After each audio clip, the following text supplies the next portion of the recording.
Pessoal, muito bom dia a todos. Estava eu com algum probleminha técnico aqui na transmissão. Espero que esteja tudo ok agora. Deixa eu só confirmar aqui. Peço para o Renato ou para a Sandra confirmarem aqui. Tá, então tá bom. Então, meus amigos, muito bom dia a todos. Grande satisfação estar aqui, né, nesse momento tão especial, em homenagem ao nosso grande educador, Allan Kardec. O título da nossa apresentação hoje é Allan Kardec, o educador espírita. E antes eu queria agradecer o gentil convite, né, dos amigos do Centro Espírita Vovô Nestor, né, na figura da Sandra, na figura da Cristina, sempre muito atenciosas, né, fazendo esse fortalecimento, inclusive, do movimento espírita. E, nesse sentido, hoje nós temos essa oportunidade não só de homenagear, né, Kardec, mas também de abordar alguns aspectos de interesse dentro da proposta educacional de Kardec.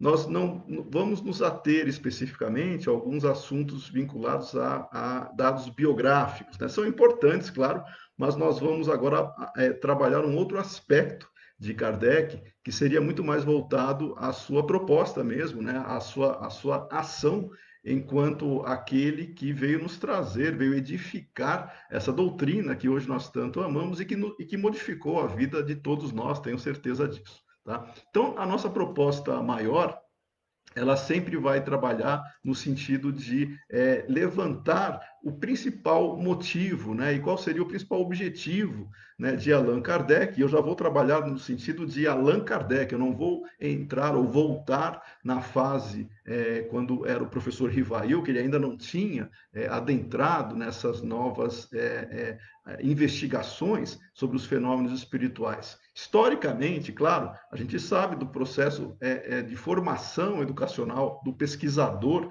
professor Rivaio, né, que era alguém envolvido diretamente na proposta, né, de avanço não só da educação francesa, mas ele trabalhava aspectos religiosos, ele trabalhava aspectos de cultura, ele vivia imerso, né, ainda mais no ambiente onde ele estava, né, na França, naquela época, que era o berço cultural, diria, da civilização ocidental, um dos berços em termos de eclosão, inclusive de ideias na época, né, que estava sendo trabalhado. Então, o grande ponto que nós vamos trabalhar hoje é justamente a fase onde Kardec já se depara com a proposta dos próprios espíritos em termos de divulgar, em termos de abrir, ampliar horizontes em termos do conhecimento da realidade espiritual.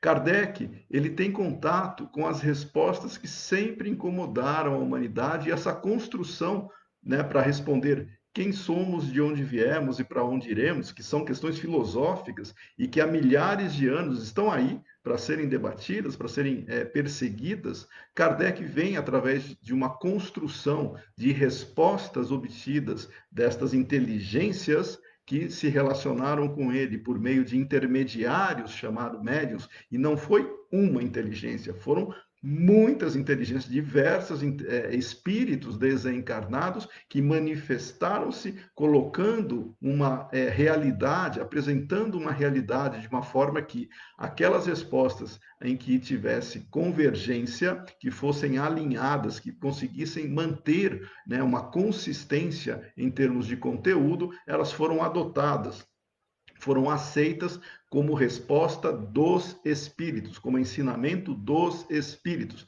Não uma opinião ou, eventualmente, uma posição contrária que gerasse algum tipo de divergência. Quando Kardec tinha dúvidas sobre a resposta, né, que os espíritos estavam dando, sobre a integridade, inclusive sobre a validade daquela informação, ele deixava de lado até que fatos novos pudessem corroborar essa questão. Então, Kardec, o educador, ele começa já, né, desde do seu princípio, em termos de contato com essa realidade, onde numa investigação séria ele descobre que a fonte dos fenômenos físicos que ele havia se deparado, desde o momento em que ele investiga as chamadas mesas girantes, ele começa a articular, a desenvolver uma relação de fatos e fenômenos que exigiam uma teoria. Ou seja, como explicar aquela realidade, como trazer aquela realidade sob uma ótica científica, inclusive, mas que não se pautasse simplesmente naquilo que já existia na época, que seria a ruptura com posições dogmáticas. Kardec, sendo um cientista, ele traz o método, né, de investigação para trazer elementos, para apresentar, né, aquilo que poderia explicar esta realidade e, principalmente, qual é a informação, quais são os conteúdos trabalhados que os próprios espíritos, por meio de ensinamentos, nos deixaram para representar toda esta questão que nós estamos envolvidos, né, que é o autodescobrimento e o descobrimento da realidade que nos cerca. Então, o trabalho de Kardec, ele tem como característica a retidão em termos de método e em termos de seriedade e clareza nestes esclarecimentos. Tanto é que Kardec, ao reunir essas informações e buscar apresentar de forma organizada, e eu vou citar aqui a data histórica, né, 18 de abril de 1857, quando ele lança a primeira edição do Livro dos Espíritos, Kardec coloca na contracapa, logo na abertura do livro, o significado maior. Ele diz lá o Livro dos Espíritos, mas ele coloca em destaque filosofia espiritualista. E quando ele trabalha a questão da filosofia, necessariamente ele também traz todo o contexto, né, que nós vamos exigir em termos de reflexão, em termos de ponderação, para caracterizar estes ensinamentos como algo que faça sentido dentro da própria proposta filosófica.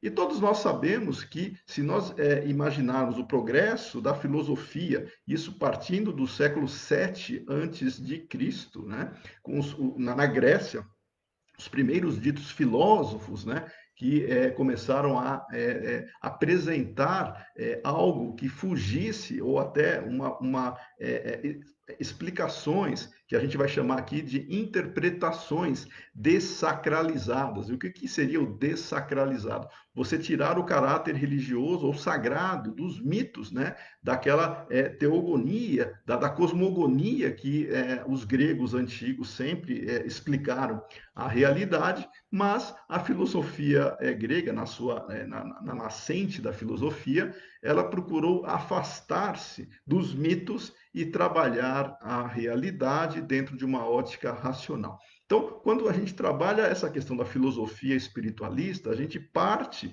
vejam só, de milhares de anos atrás, buscando uma reflexão sobre o desvendar dessa realidade, partindo, claro, né, de uma proposta de descoberta baseada naquilo que nós já sabemos e indo para aquilo que nós não sabemos, que esse foi inclusive o método que Kardec se serviu, né, que está lá no Livro dos Médiuns, no capítulo 3, e nós fazemos isso trazendo uma proposta de revelação.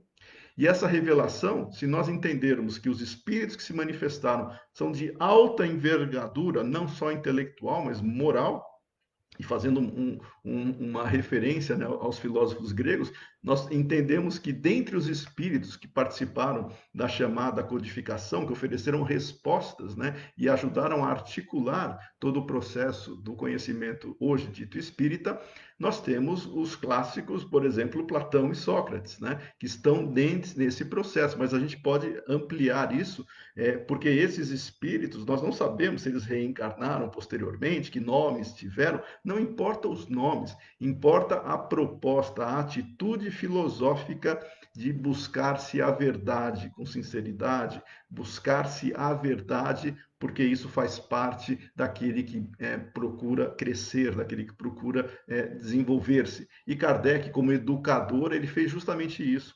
Ele foi buscar a verdade. Ele não se conteve, ou não se contentou, na verdade, com explicações ainda bastante falhas diante de novos fatos, diante de uma situação onde exigia-se uma apresentação racional de hipóteses para explicar o que estava acontecendo, e os fatos depois foram comprovando, né, as situações que os próprios espíritos estavam nos deixando. Então, Kardec, o educador espírita, ele é, por excelência, né, aquele que apresentou esse conteúdo buscando interpretar a realidade através dos ensinamentos dos espíritos, organizou isso, questionou isso, ele não era um simples reprodutor de informações. Na verdade, Kardec, ele, para alguns ensinamentos, ele chegou até a questionar se aquilo poderia ferir ou ter algum tipo de sustentação científica, porque ele era um pesquisador, ele tinha uma visão bastante metódica, inclusive, né, de como produzir conhecimento. E não basta uma revelação simplesmente para você abandonar o que já existe e aceitar o novo. Não. Kardec, por estar atento, por estar, hoje se diria que ele está antenado, né, ou que ele estava compartilhando o conhecimento científico da época, ele fazia indagações, ele comparava, ele questionava os espíritos. Não era porque alguém estava dizendo que a realidade era desta ou daquela maneira e assinava com um nome famoso que Kardec aceitava cegamente. Pelo contrário, Kardec questionava. Então, o trabalho de Kardec não foi simplesmente organizar as respostas e publicá-las. Não, foi dar sentido a esses ensinamentos, foi ter uma ordem, foi ter uma linha que pudesse construir o que nós chamamos de doutrina espírita. Se nós entendermos que doutrina simplesmente é um conjunto de conhecimentos que tem uma consistência interna de lógica, nós não podemos colocar na doutrina qualquer coisa. Tem que fazer sentido tudo aquilo que estrutura esse edifício doutrinário. E as bases do Espiritismo, se nós entendermos que os princípios e valores, eles são apresentados desde a primeira obra, que seria o Livro dos Espíritos, e vão sendo desenvolvidos e consolidados até a última obra, que nós incluiríamos no sentido de obra fundamental, que seria a Gênese. Eu não estou me referindo ao catálogo racional, que tecnicamente seria a obra que foi publicada posteriormente, até a Gênese, mas nós estamos trabalhando a apresentação dos princípios e valores que constituem a filosofia espírita. Nesse sentido espiritualista, de forma geral, Kardec sempre procurou fazer comparações e questionar e apontar falhas no pensamento materialista que somente a abordagem espiritualista poderia resolver. Esse foi o processo de Kardec. Né? Para nós entendermos a educação que nós temos hoje, a visão espírita, ela parte de algo conhecido em termos materiais, mas adentra na realidade espiritual sempre sob a ótica da razão, nunca sob a ótica da superstição ou muito menos daquilo que não teríamos como fundamentar racionalmente.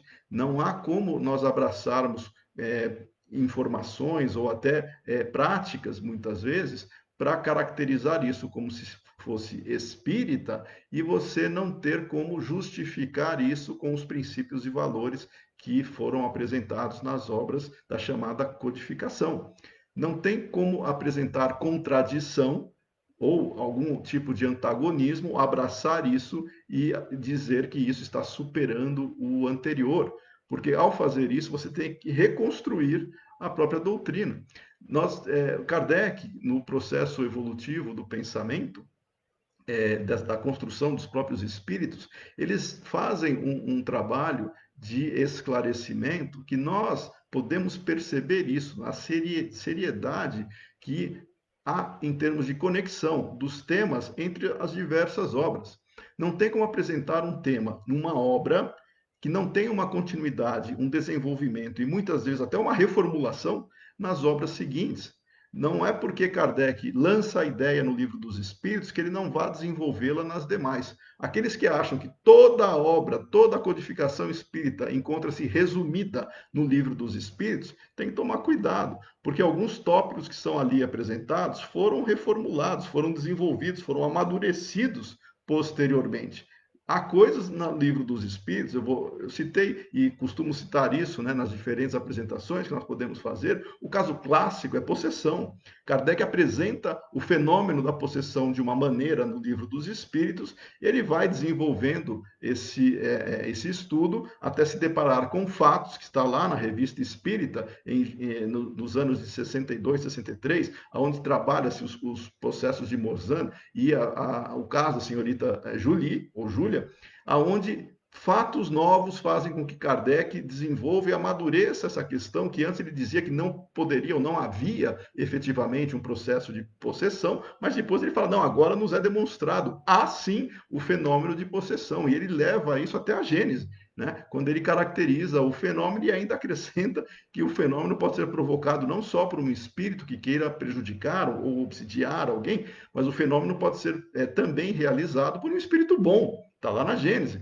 Ou seja, quando o espírito quer imprimir mais dramaticidade ou com mais ênfase a sua mensagem, pode ocorrer um fenômeno de possessão sem desconforto, sem nenhum tipo de prejuízo, né, para o intermediário, que seria provocado por um espírito bom. Então, quando a gente trabalha alguns temas, esse é o processo educacional que a gente tem que entender e não ficarmos literalmente presos, né, ou engessados em uma questão ou em uma pergunta. A gente tem que entender o desenvolvimento das ideias. E nesse processo natural, né, que um educador faz, quando nós entendemos que o Livro dos Espíritos ele está perfeitamente coordenado com as demais obras, e eu falo Livro dos Espíritos desde a primeira edição, depois nós tivemos a segunda edição já devidamente ampliada, né, com as 1019 questões, a primeira tinha 501 questões. Esse processo de desenvolvimento que Kardec faz é para favorecer a clareza, para evitar dubiedade, para evitar contradição interpretativa. E aí vem outro ponto que nós devemos destacar. Kardec sendo educador, e em vários trechos das suas obras ele diz que a força do Espiritismo estava na clareza. Né? Nós não temos como colocar ou encerrar verdades ou conceitos ou conteúdo simbolicamente como se fazia em tradições passadas. Era muito comum em religiões ou em filosofias, né, ditas específicas que interpretavam a realidade espiritual, mas cheia de simbolismo, cheia de identificações restritas para aqueles grupos mais específicos, ditos iniciados, somente aqueles que tinham um conhecimento mais muito mais detalhado sobre alguns fenômenos e conseguissem fazer associações, muitas vezes veladas, teriam acesso a uma realidade maior. Essa situação acabou. O Espiritismo rompe com tudo isso. O Espiritismo põe às claras o conhecimento, e aí, resgatando inclusive uma passagem bíblica da Candeia e do Alqueire, né? Toda a verdade será revelada, nenhuma verdade ficará escondida. Nós não temos por que esconder a verdade. E nesse sentido de clareza, de limpidez, a doutrina espírita preza por isso. Ela não faz com que nós tenhamos marcas secretas ou conteúdo nas entrelinhas que só aqueles que têm um pouco mais de conhecimento específico poderiam ter acesso. Não. A doutrina espírita é aberta, ela é clara, ela não admite justamente, né, que seria o contrário, ela não admite antagonismo. Por isso que se há alguma coisa má interpretada, a gente tem que ver o que pode ter acontecido. Será que Kardec escreveria alguma coisa que seria antagônica aos seus ensinamentos? Acredito que não, porque Kardec, como educador, ele sempre faria esse processo de reflexão, de amadurecimento. Se há algum tipo de interpretação equivocada, nós temos que estudar e ver o que se passa. Por que será que Kardec, o educador por natureza, sempre buscando clareza, por que será que ele optaria por alguma outra passagem, algum outro tipo de compreensão que seria mais velada e até relativista, né? Que só para alguns que conseguissem ter acesso ao conhecimento de maneira específica poderiam interpretar aquilo? São questões que nós colocamos porque é muito interessante nós desenvolvermos esses aspectos, ainda mais numa situação onde o homenageado, né, o principal homenageado, Ele gostaria que os ensinamentos ficassem claros, abertos para todos, sem exceção, independentemente do nível educacional, independentemente de classe social, independentemente de ter acesso ou não a informações mais complexas. Tanto é que Kardec, quando ele traz essa questão, ele faz uma referência para jovens, que jovens podem entender a doutrina espírita de uma maneira muito tranquila, sem ter nenhum tipo de impedimento nesse sentido. Claro que nós temos uma série de fatores envolvidos nisso, não só em termos culturais, em termos de conhecimento, em termos de história de vida mesmo de cada um, mas ele faz o seguinte: o conhecimento está aí, ele não tem barreiras. Qualquer um que consiga acessá-lo, que consiga interpretá-lo com boa vontade, e aí ele traz para algo que ele chama de maturidade do senso moral. Qualquer um que tenha a chamada maturidade do senso moral, desprovido de preconceitos, desprovido de ideias que poderiam cercear a liberdade de consciência, ele vai conseguir entender a proposta do Espiritismo. Então, Kardec, como educador, ele sempre zelou, ele sempre prezou pela clareza, e em momento algum ele dedicou os ensinos somente a um grupo fechado ou um grupo muito privilegiado de pessoas que pudessem acessar esse conhecimento. Esse é o primeiro ponto, né, que tem que ser destacado, para nós não confundirmos a ideia de que o Espiritismo é difícil, de que o Espiritismo é algo complexo, de que o Espiritismo ele exige uma leitura que só alguns poderiam fazer. Não exige.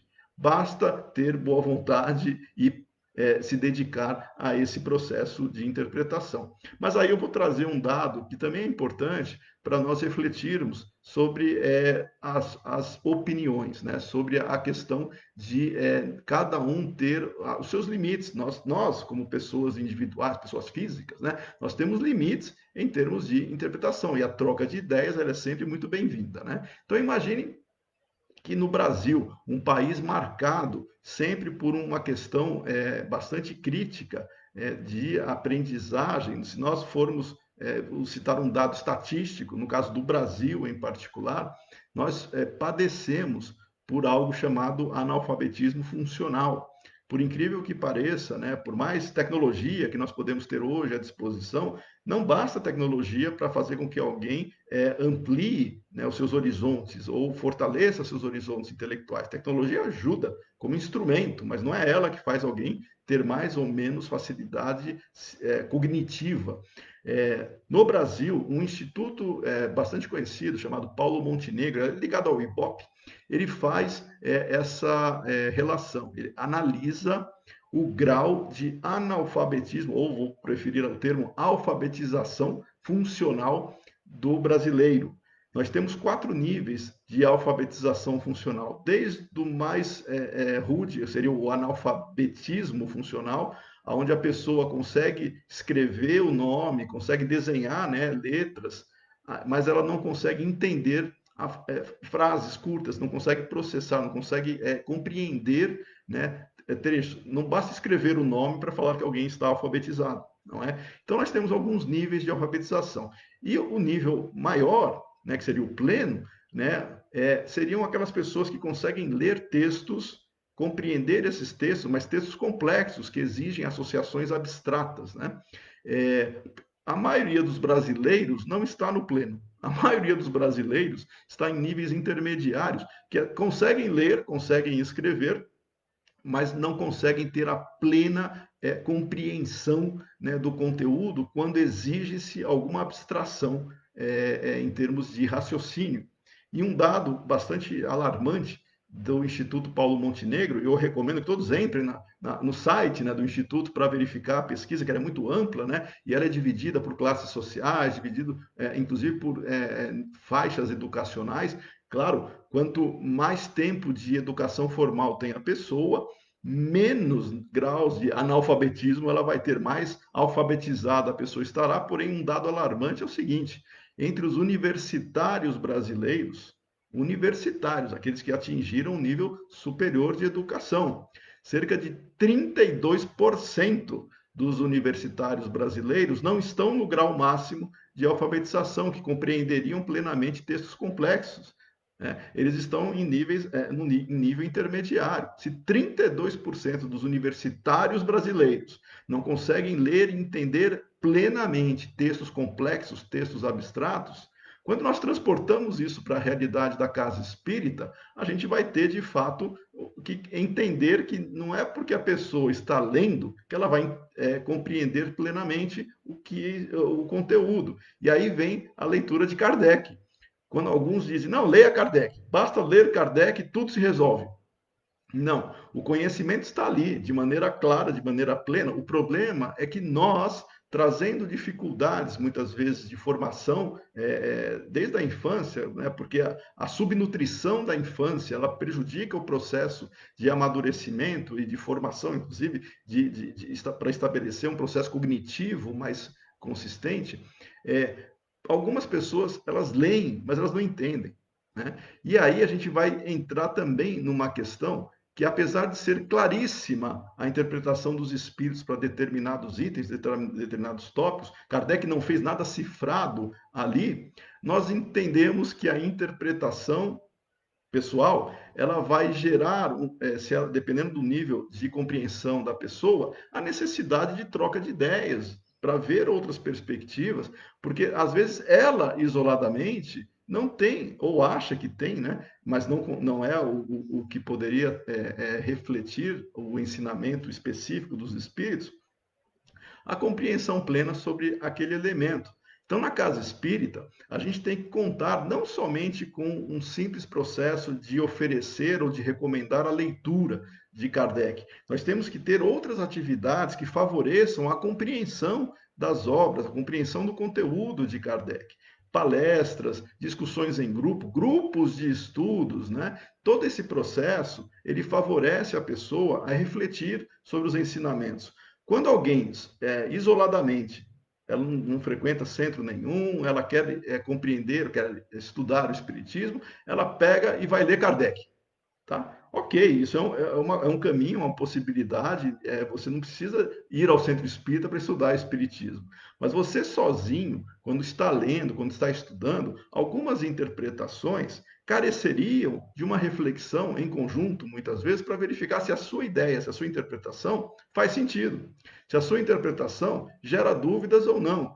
O problema é quando uma informação provoca dúvidas, não em uma, mas em muita gente, aí existe algum problema, inclusive no texto, né? Então a gente tem que trabalhar estas questões para verificar até que ponto nós estamos compreendendo, né, os ensinamentos dos espíritos, ou nós estamos simplesmente de uma maneira até orgulhosa, né? Não, o que eu entendi é isso e não me importa o que os outros entenderam. Não é assim, né? A gente tem que entender, tem que ouvir, tem que argumentar, articular ideias, e era isso que Kardec fazia. Tanto é que ele recomendava, né? Só que Kardec tinha uma outra proposta. Ele trabalhava com a ideia de congressos. Kardec dizia o seguinte, no projeto de 1868, né, quando ele apresenta isso, em termos de probabilidade, né, de nós termos divergências do movimento espírita em termos conceituais, leva-se a proposta, leva-se a interpretação para o Congresso e lá se discute e vê se o que a maioria compreende, se faz sentido ou não, se a pessoa pode ter uma interpretação equivocada e outros não, e conversa-se sobre isso. Veja a importância de nós trocarmos ideias, de nós não nos fecharmos, de nós nos colocarmos abertos, inclusive, para refletir. Ninguém é dono da verdade. Então, se alguém interpreta de uma maneira, será que a maioria, ou será que outros interpretam de maneira diferente? Faz parte isso. Tanto é que em grupos de estudos é muito comum pessoas terem interpretações diferentes e é muito saudável isso. Nós temos que respeitar as interpretações diferentes e não querer impor a nossa visão, porque nós podemos estar errados. Então, nesse processo de desenvolvimento, nós temos que contar não em termos quantitativos, né? Vamos ver o que a maioria diz. Porém, a maioria ela é um indicativo bem razoável, né, da interpretação. E aí a gente vai trabalhar as questões dos ensinamentos dos espíritos, que eles são muito claros no processo da nossa realidade. Os ensinamentos nos mostram plenamente quem nós somos? Somos espíritos criados por Deus, iniciamos uma jornada evolutiva, tivemos contato com a matéria, transitamos pela matéria para desenvolver o potencial que nós trazemos dentro de nós, vamos desenvolvendo esse potencial até atingirmos aquilo que nós chamaríamos de individualização, que seria o grau quando nós entramos no reino nominal e participamos de um processo de responsabilidade sobre os nossos próprios atos, continuamos a nos desenvolver, trabalhamos isso nos aspectos morais e intelectuais até atingirmos o grau máximo, segundo os próprios espíritos, na escala evolutiva, que seríamos espíritos puros, demonstrando ou evidenciando ou realizando o potencial dessa perfeição relativa que nós trazemos. Perfeito só Deus é. Nós somos espíritos com uma perfeição limitada comparada a Deus. Só Deus é perfeito na sua plenitude. Nós temos uma perfeição relativa, a que somos suscetíveis de alcançar. Essa jornada evolutiva está lá, claramente apresentada em Kardec, e os meandros disso, né, também não deixam dúvidas do que é necessário fazer. Entretanto, muitas das superstições que o Espiritismo afasta, né, que vem de uma tradição já milenar de outras doutrinas, outras filosofias, não necessariamente porque não compreenderam, mas porque estão enraizadas dentro da pessoa, porque nós temos e já tivemos várias encarnações onde bebemos dos ensinamentos de doutrinas, de mitos, de dogmas, de outras posições interpretativas da realidade, e quer queira ou quer não, a pessoa tem aquilo como tendência. Para a pessoa se libertar diante de uma realidade racional, onde ela consiga interpretar o mundo e a questão espiritual, ela tem que se libertar de preconceitos, tem que se libertar muitas vezes de tendências que ela traz, fruto das experiências passadas, mas isso é uma experiência individual. Ninguém tem que impor uma verdade para a pessoa. O Espiritismo, ele faz essa transição, ele oferece os elementos, e eu vou usar uma frase que o Herculano Pires gostava de usar, né, principalmente em alguns livros, O Espírito e o Tempo, por exemplo, onde ele faz uma transição do pensamento mágico, né, que nós tínhamos no passado, para adentrar no pensamento lógico, racional, usando a ciência, inclusive, como fundamentação. E ele diz que no começo, nos primórdios da humanidade, nós éramos alimentados de maneira com os alimentos líquidos, né? Como o bebê é alimentado com leite. E depois, com a dentição, ele vai se alimentar de coisas sólidas, né? Nós saímos já da alimentação líquida e entramos na alimentação sólida, mas precisa de dentição, precisa saber todo o processo, precisa mastigar, precisa digerir, né, essa fase. E algumas pessoas na transição são muito ainda tendenciosas, né, ou têm viés para apreciar elementos místicos, mágicos, supersticiosos que existiam nas tradições do pensamento humano. Kardec faz uma ruptura, Kardec rompe com isso, até porque o momento onde ele vivia existia, sim, uma ruptura formal, né, da chamada ciência contra as superstições e contra os dogmas da religião. Kardec viveu esse ambiente na França, no século XIX, afastava-se toda a parte da imposição religiosa sobre a realidade do mundo para se privilegiar e valorizar os ensinamentos científicos. E aí Kardec vivenciando isso, claro que ele sempre colocou a ciência como suporte nesse processo de desenvolvimento e afastava a superstição e mágica. Mas até hoje, não que isso seja prejudicial em termos de processo evolutivo da pessoa, apenas espelha o nível que ela se encontra. Mas existem pessoas que, ainda presas em superstições, em ideias muitas vezes mágicas e místicas, gostam e procuram mistérios na codificação como se fosse algo que existisse ali. A pessoa quer ver coisas aonde só ela vai achar, ou os iniciados vão achar. Não tem isso no Espiritismo, é tudo claro. Não tem como você buscar coisas que só alguns vão adentrar. Isso já passou, isso foi em outra época. O Espiritismo rompe com isso. E por outro lado, e aí é uma questão mais séria, né? Nós temos o problema do subjetivismo e do relativismo, também fruto do passado. Nós citamos a questão dos filósofos gregos, né, que iniciaram essa jornada do pensamento, do autodescobrimento e do descobrimento da realidade, mas dentre os filósofos existiam escolas, existiam correntes que tinham interpretações, cada uma da sua maneira, com premissas específicas, para se interpretar a realidade. E eu vou citar um aspecto só para ver como é interessante essa situação que ocorre até hoje. Nessas escolas, né, e eu vou citar uma delas, inclusive que Platão e Sócrates eles decorrem dessa escola, que era o eleatismo, né, de um cidadão chamado Parmênides. Parmênides, o filósofo, né, ele apresentava a realidade como uma verdade, e essa verdade existia independentemente de nós termos condições ou conhecimento pleno para chegar até essa verdade. Entretanto, existia uma outra corrente filosófica, eu não vou usar a palavra filosófica, mas existia uma outra corrente de pensamento na época, né, que inclusive os eleatas, né, e depois Sócrates e Platão também abominavam essa corrente, que eram os sofistas. O que era o sofista? Se a filosofia busca a verdade, os sofistas, eles não buscavam a verdade, eles buscavam a aparência de verdade.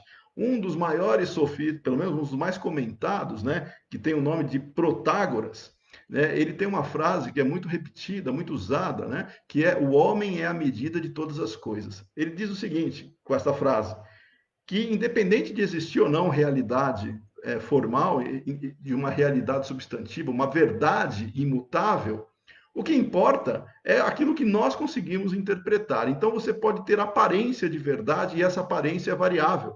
Você pode convencer e persuadir a pessoa a compartilhar da sua verdade e torna-se verdade para ela. E os sofistas, inclusive, eles vendiam seus serviços, né, para pessoas nobres, para pessoas que tinham dinheiro para pagar o ensinamento, aonde a pessoa nas oratórias, nos embates argumentativos, poderiam ter vantagem para persuadir o outro a pensar como ele e distorcer esta concepção de verdade. Então, os eleatas e depois Sócrates e Platão, eles não gostavam dessa postura e nem chamavam de filósofo, porque eles eram relativistas. Para eles, eles não estavam em busca da verdade, eles queriam a aparência de verdade. Inclusive, Sócrates, por intermédio de Platão, né, que a gente conhece os escritos de Sócrates por Platão, ele dizia que eles eram os mercadores da chamada verdade, né? Ele depreciava o trabalho dos sofistas porque eles não buscavam a verdade em si, eles buscavam e valorizavam a aparência de verdade. Agora a gente traz para os nossos dias. Quantos relativistas nós poderíamos contar no meio espírita, por exemplo, ou em outras escolas e filosofias?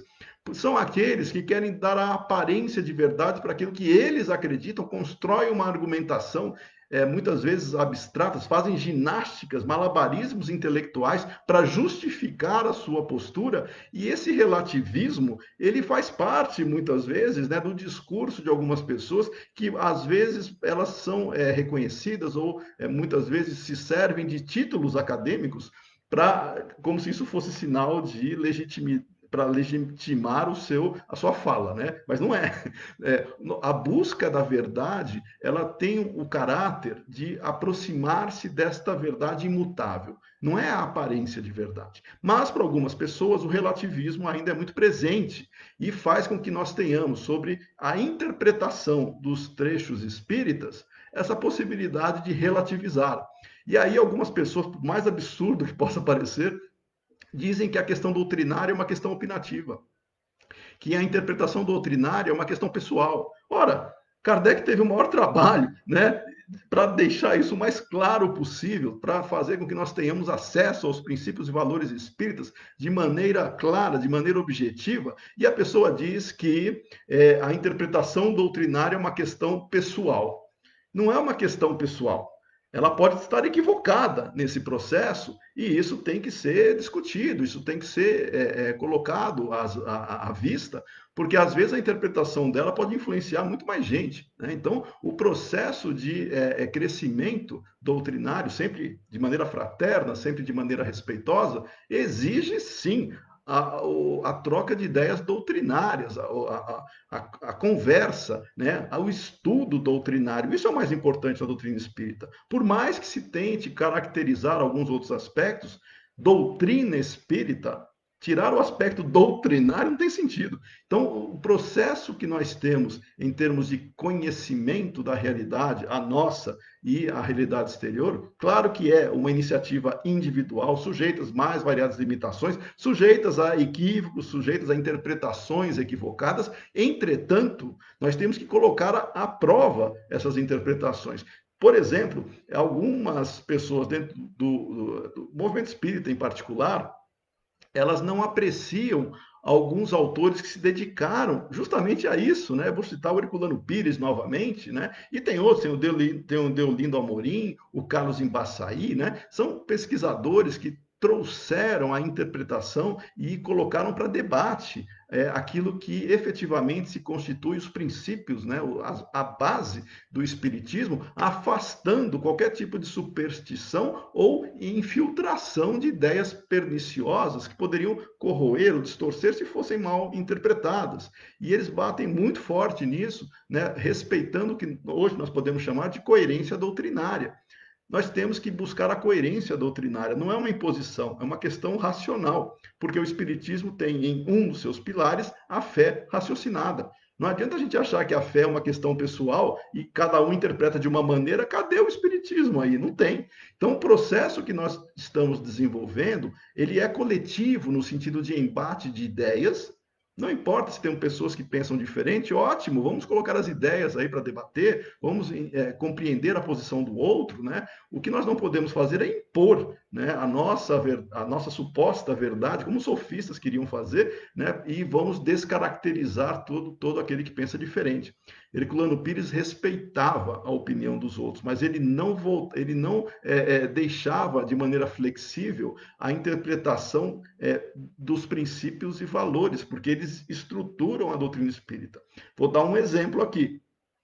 Espiritismo, por mais que nós respeitemos quem tenha predileção ou atração por algumas práticas místicas ou supersticiosas, né, que já foram superadas há bastante tempo pela ciência, não é porque essas pessoas também estão entrando no espiritismo e gostam, junto com o espiritismo, de outras doutrinas, outras práticas, que nós vamos desrespeitá-la. Não, elas estão no direito dela, cada um faz o que bem entender.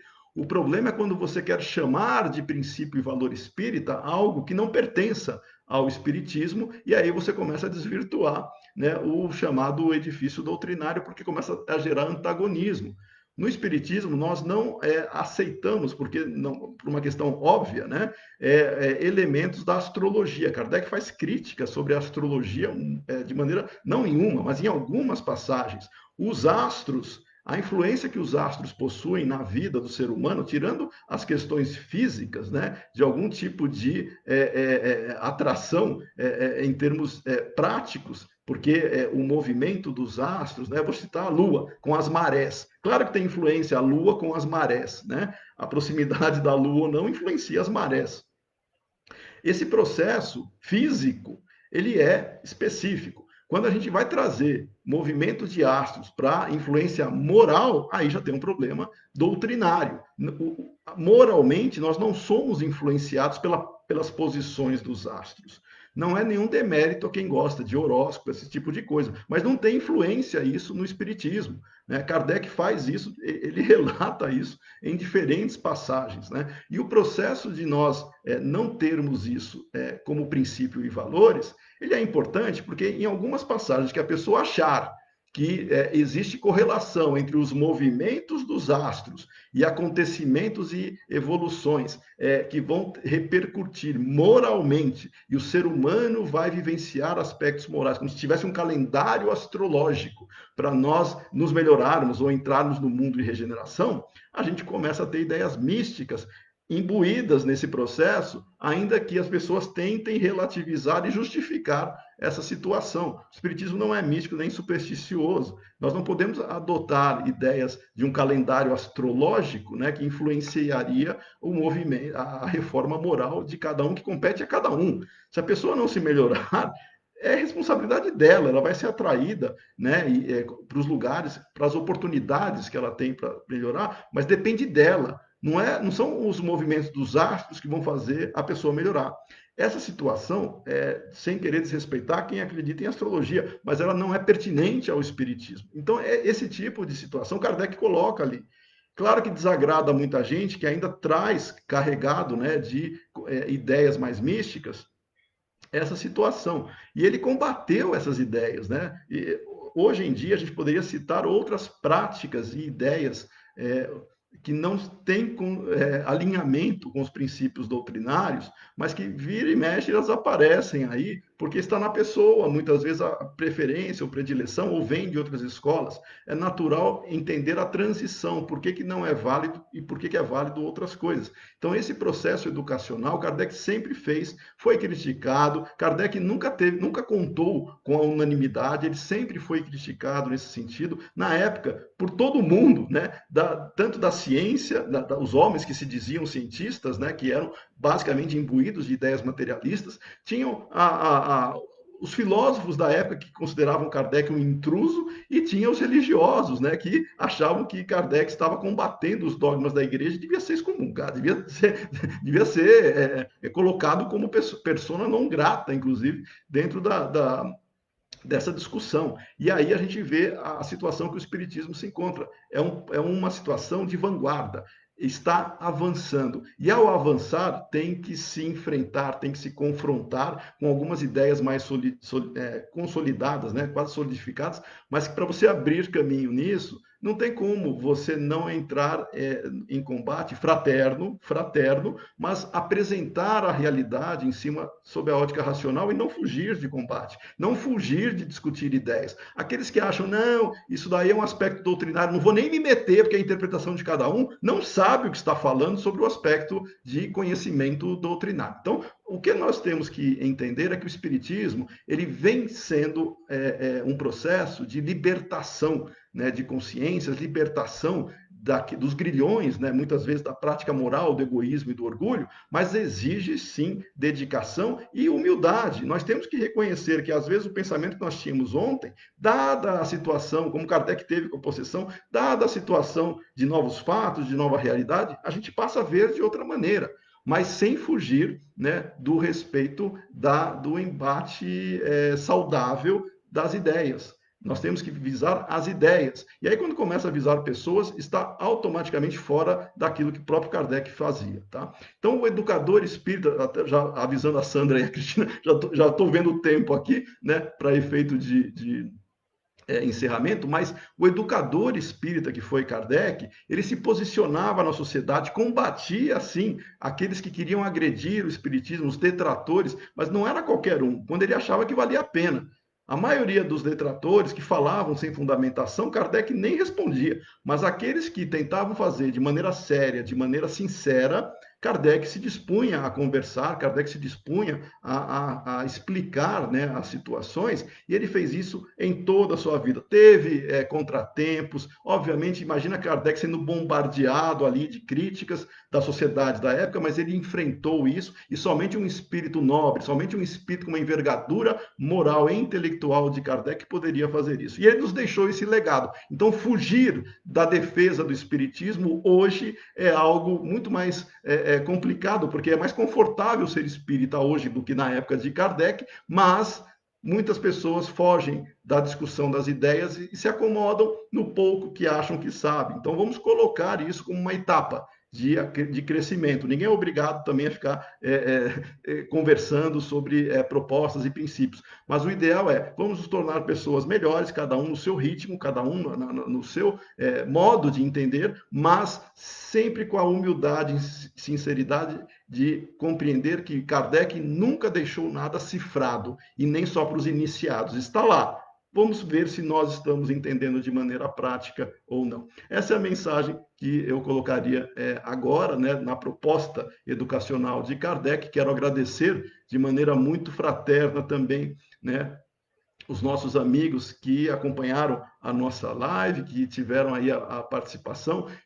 Quero agradecer aos amigos do Vovô Nestor, que sempre muito gentis também fazem o convite, né, para a nossa participação, e aos amigos que, de alguma maneira, colocaram comentários, né? Eu não consigo ler todos, mas quero agradecer, estou vendo aqui o Ney, né? O Vladisney, o Jaime, o Leonardo, meu amigo, né? O Arnaldo Reis, Goretti, né? Então, todos esses quero desejar também um feliz domingo para todos, né? Que nós possamos nos reencontrar em outras oportunidades. E para nós finalizarmos, né? Sempre direcionando um pensamento muito, vamos chamar de sintonia, né? Que nós tanto precisamos, não só para os nossos amigos espirituais, mas vamos direcionar um pensamento de gratidão para o nosso amigo Allan Kardec. Que todos nós possamos agora tê-lo em mente, né? Agradecendo pela oportunidade que nós temos de reflexão, pela oportunidade que nós temos de estarmos aqui hoje conversando, debatendo sobre suas ideias e principalmente agradecemos a Jesus, nosso mestre maior, por sempre nos incentivar, sempre nos direcionar para caminhos que consigamos também nos autodescobrir e contribuir para a paz e para a harmonia de todos. Muita paz neste dia, né, que tenham um excelente domingo e nos encontraremos em breve, né, em novas oportunidades. Um abraço para vocês.